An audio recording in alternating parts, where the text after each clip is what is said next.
Hello, welcome everyone. Today I'll be reviewing a new indie gem called Lunacid. If you're only curious about whether or not I think you should buy the game, then buy it now. If you don't, I'm going to steal all your chargers. I am inside your walls. And well, the long version is this. Lunacid is an indie RPG dungeon crawler based on the Kingsfield and Shadow Tower franchises published by From Software. It was made by Akuma Kira, who previously developed Spooky's House of Jump Scares and Lost in Vivo. I've always been interested in games like this, but I didn't want to deal with the hassle that is emulating older software, as well as dealing with old weird design choices and controls. Lunacid is a game primarily focused on exploration and combat. And let me tell you, the vibes are impeccable. The music, combined with the ambience and the background noises, is just perfect. The enemies all fit the areas they are found in perfectly and have unique weaknesses fitting them. There are also tons of secrets like fake walls, mirages, and out-of-reach items. And while I love finding secret walls, walking everywhere humping the walls can get very annoying very fast. Especially when there are cool weapons and NPCs hidden behind them. Which brings us to the next topic. Before we talk about the characters, let's talk about the setting. And what better way to do that than to show you the intro cutscene.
Long ago, a great beast came from the sea and brought with it a poisonous fog that spread across the earth.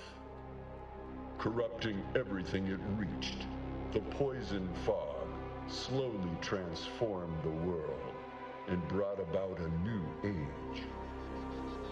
Now, grounded by the poison sky and outnumbered by creatures, humankind became desperate and formed feudal kingdoms. Closed off from each other, they became paranoid and are on the brink of extinction. Those deemed undesirable, such as criminals or the ill, are cast out, banished into the depths of the Great Well, a pit of the diseased and undead. The Great Well is said to have but one door to the surface.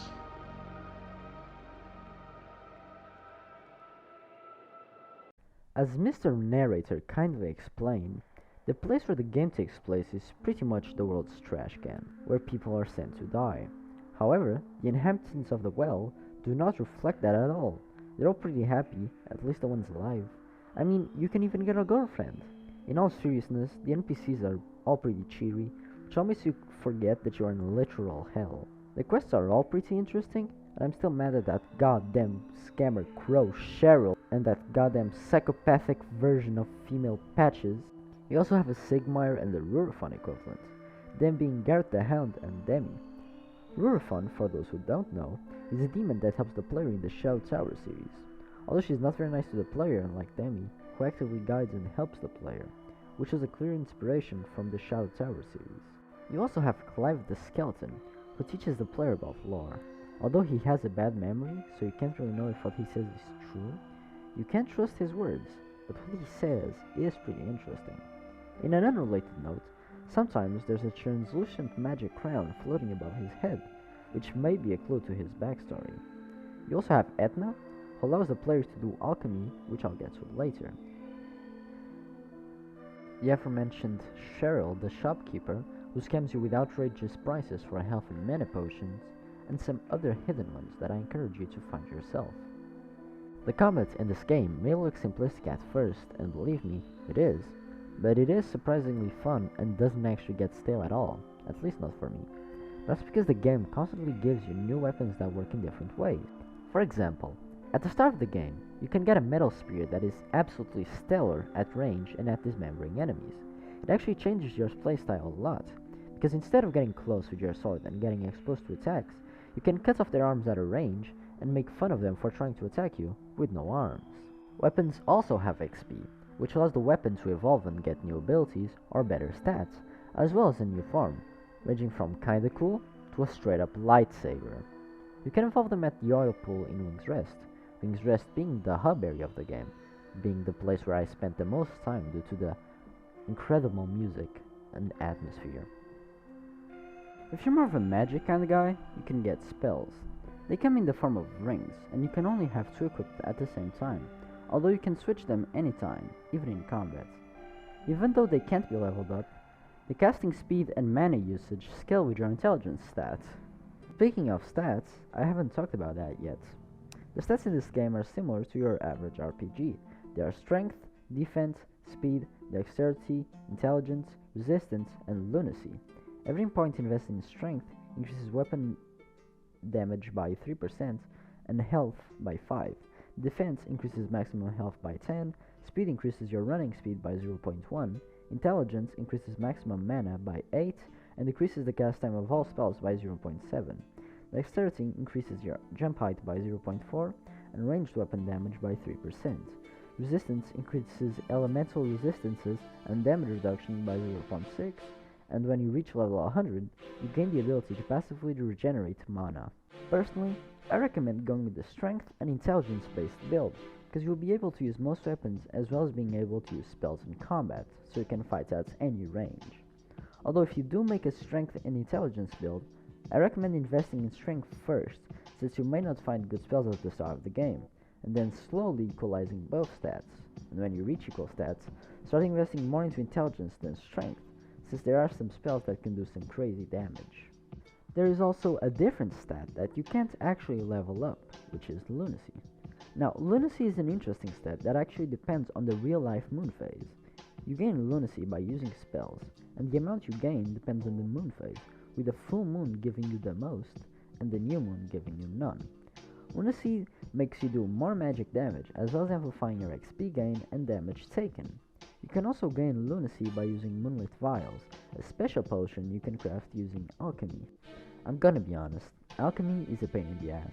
Most ingredients are chance drops by enemies, and you also don't get any recipes. The way it works is you put 3 random ingredients in the alchemy table, and hope it works to make something. If you could buy or find recipes, it'd be a bit better, but you can only guess, which is unimaginably annoying. Although the satisfaction you get when finally finding one is good, it's such a pain in the ass. In conclusion, I think this game is perfect for people who enjoy exploring intriguing worlds with interesting lore. The ambiance is beautiful and the music is incredible. There are relaxing areas as well as haunting ones. The game kind of exudes this calm melancholic feeling that I can't really explain. You can play the game just for mindless fun, or you can try looking deeper for secrets in lore, which is incredibly good as you hear about mysterious figures unknown to the player who are seemingly really important to the world above the well, as well as the people in the well itself that have been banished into or decide to delve into of their own accord, be it for a sense of honor and duty, or simply as a place to run away and finally be free from the struggles of the world above. If you're into beautiful and mysterious worlds, I really can't recommend this game enough. Also, I can't stress enough how important the music is in this game, and I just love it so much I can't shut up about it. It's also the music you've been hearing in the background of this whole video. And if you play the game, truly, and I mean truly, try to immerse yourself in it, so you can experience this game in full.